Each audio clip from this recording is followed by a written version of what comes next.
खुदावंद यीशु मसीह में प्यारे भाइयों और बहनों, आज पास्का काल यानी ईस्टर सीजन का दूसरा इतवार है, दूसरा रविवार है।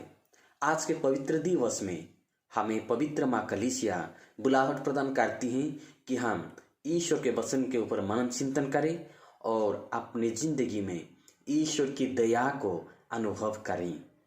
आज का दिन को यानी ईस्टर सीजन का दूसरे इतवार को दया की इतवार कहा जाता है। ऐश्वर्य दया की इतवार यानी डिवाइन मर्सी संडे। तो आज के दिन में पूजन विधि के मुताबिक पहला पाठ प्रेरित चरित्र ग्रंथ से लिया गया है। उसका 2 अध्याय 42 से लेकर 47 तक। दूसरा पाठ संत पेतरुस का पहला पत्र, उसका 1 अध्याय 3 से लेकर 9 तक। और सुसमाचार यानी अंजिल संत योहन के मुताबिक 20 अध्याय 19 से लेकर 31 तक लिया गया है।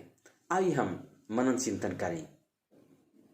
पहला पाठ अगर हम पढ़ेंगे, ये हमें पता चलता है कि जो नया नया विश्वासी जन थे, जो यीशु मसीह के बारे में प्रेरितों के जरिए ईश वचन सुनते हुए विश्वास किए, वे लोग हमेशा इकट्ठे रहते थे। शिष्यों के साथ एक समूह बनाते हुए एक ही मन प्राण से जिंदगी जी रहे थे।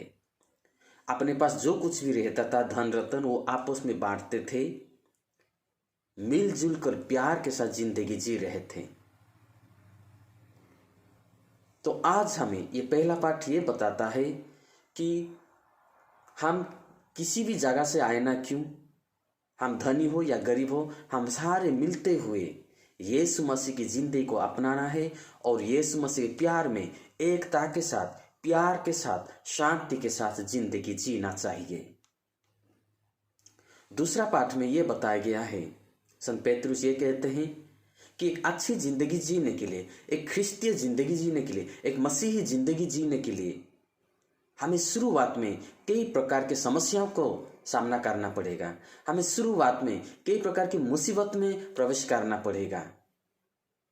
लेकिन ये मुसीबत, ये समस्याएं हमेशा के लिए हमारे ऊपर राजत्व तो नहीं कर सकेंगे, ये चले जाएंगे। बाद में हमें आनंद प्राप्त करना है, हमें बहुत खुशी महसूस होगी, क्योंकि हमारे लिए स्वर्ग में जो विरासत रखी गई है उसका कभी अविनाशी नहीं, उसका कभी नाश नहीं होगा और उसको कभी दूषित किया नहीं जा सकता है।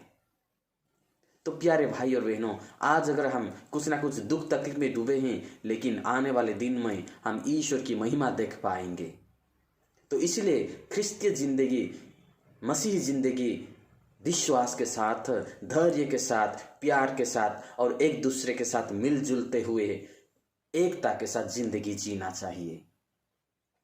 सुसमाचार की ओर अगर जाए, सुसमाचार में यह बताया गया है, शिष्य लोग यानी प्रेरित लोग यहूदियों के भय से, यहूदियों से डरते हुए वो एक कमरे में बंद थे। डरते तो थे लेकिन एकता में थे। वो एक और जिंदगी जी रहे थे। उनकी आशा खो गई थी, वे निराशमय जिंदगी जी रहे थे, क्योंकि अपने मालिक, अपने खुदा का देहांत हो गया था। वो खुद ही संदेह में डूब गए थे। उन्हें ऐसे आशा की किरनी, आशा का संदेश नहीं मिलता था। They were worried, वे अस्त व्यस्त थे। They were doubtful, वे संदेह में थे। They were afraid, वे भयभीत थे।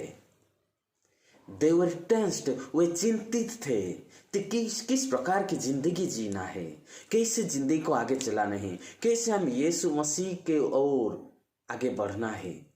और उस समय ऐसे भयभीत परिस्थिति के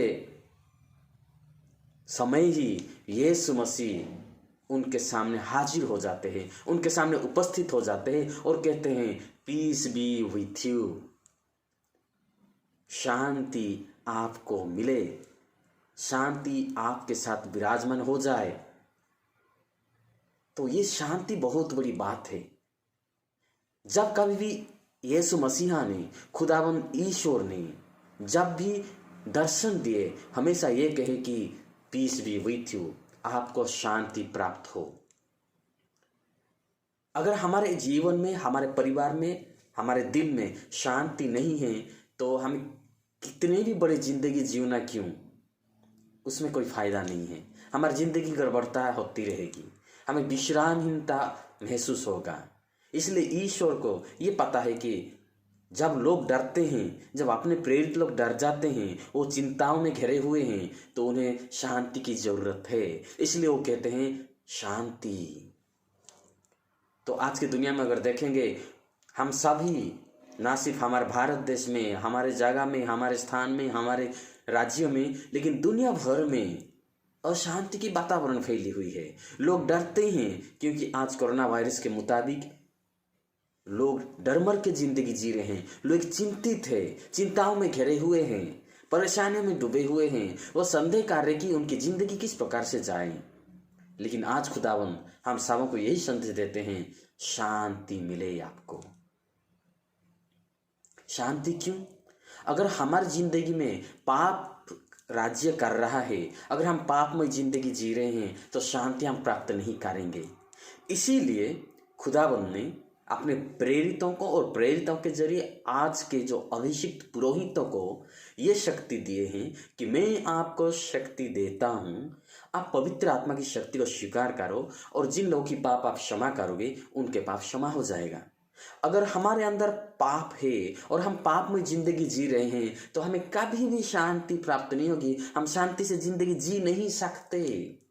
इसलिए खुदावन जानते हुए पाप की क्षमा के लिए, पाप को नष्ट करने के लिए वो अपने प्रेरितों को शक्ति दिए और प्रेरितों के जरिए पुरोहितों को शक्ति दिए, ताकि पुरोहित हम सबों के पाप को उस पाप स्वीकार करने जगह में हमें माफी प्रदान करें। The anointed priests, the ordained priest will forgive our sins in the sacrament of reconciliation. तभी जब हम पाप से क्षमा प्राप्त करेंगे, हमारा पाप चला जाएगा, तभी हम शांति प्राप्त करेंगे। ईश्वर की कितनी दया है, ईश्वर के दिल में हमारे लिए कितनी दया है कि वो हमेशा ये चाहते कि हम शांतिमय जिंदगी जिए। जब यीशु मसीह शिष्यों को दर्शन दिए, उस समय थोमस बोल के जो एक शिष्य था वो उनके साथ नहीं था। और शिष्य लोग जब उन्हें बताए कि हमने प्रभु यीशु मसीह का दर्शन किए हैं, उसको विश्वास नहीं हुआ। वो संदेह में डूब गया था, संदेह में खो गया था, वो खोया हुआ पुत्र जैसे था। लेकिन यीशु ने उनको ढूंढते हुए आए फिर दोबारा और दर्शन देते हुए थोमस के संदेह को दूर करते हैं, उनके भय को दूर करते हैं। जैसे कि बताया गया, खोया हुआ पुत्र को मिलने के लिए ढूंढते ढूंढते ईसा मसीह आ गए हैं। लूकस के अंजिल में ये लिखा गया है 19 अध्याय 10 में कि मानव पुत्र खोए हुए भेड़ को ढूंढने और बचाने आया है। थोमस खोया हुआ जैसे था, वो विश्वास ही नहीं कर रहा था। लेकिन यीशु कहते हैं, थोमस संदेह मत करो, लेकिन मुझे छू के देखो, मेरे बगल में उंगली डाल के देखो। थोमस प्रभु यीशु मसीह के शरीर में, बदन के ऊपर छूना चाहता था, टच करना चाहता था, लेकिन खुदावन ने उनकी जिंदगी को, उनके दिल को छू लिए हैं, उनके दिल को टच कर लिए हैं। तो प्यारे भाई और बहनों, उसके जो चिंताओं से घिरा हुआ था, जो संदेहों में घिरा हुआ था, जो निराशा की जिंदगी थी, सब कुछ दूर हो गया। ना सिर्फ थोमस के, लेकिन पूरे शिष्यों के, जो भी शिष्यों प्रभु यीशु मसीह का दर्शन कर लिए हैं।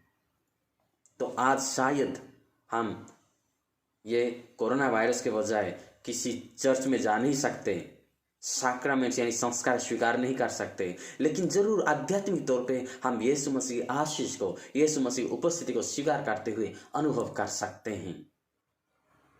हम एक दूसरे के साथ एकता में जिंदगी जिए, प्यार के साथ एक दूसरे के साथ बांटे और गरीबों को मदद करें, जो जरूरतमंद में हैं उन सबों को मदद करें। और प्रभु यीशु मसीह की दया को हम महसूस करने की कोशिश करें। हम भी किसी न किसी तरीक़ा से खो जाते हैं, अपनी चिंताओं से खो जाते हैं, अपने संदेह में खो जाते हैं, डर मर के खो जाते हैं, विश्वास से पीछे हट जाते हैं, खुदा से दूर चले जाते हैं। हम ये सोचते हैं कि हमें मौका नहीं है पूजा आराधना करने के लिए, चर्च में जाने के लिए। लेकिन हम जहाँ कहीं भी है, अपने अपने घर में भी हम ईश्वर की दया को, ईश्वर की शांति को महसूस कर सकते हैं।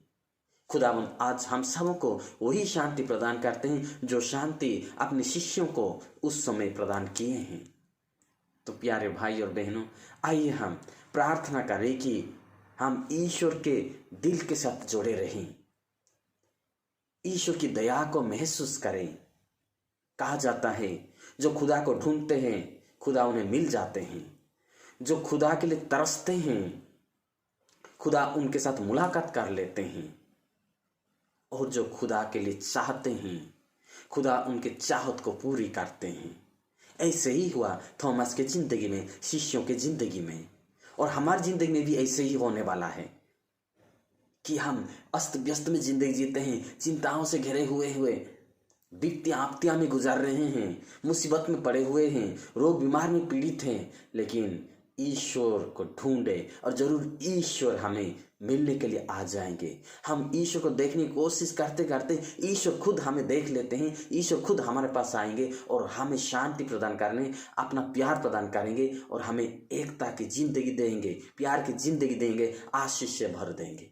तो आइए हम प्रार्थना करें कि खुदा से हम कभी अलग ना हो, लेकिन खुदा की शांति को, खुदा की आशीष को, खुदा की दया को हम महसूस करते हुए अच्छी जिंदगी जिए और विश्वास में आगे बढ़े और एक दूसरे के साथ प्यार को, अपनी जिंदगी को, अपनी मोहब्बत को बांटते हुए एकता के साथ जिंदगी जिए। खुदावन हम सबों को आशीर्वाद प्रदान करें। आमीन।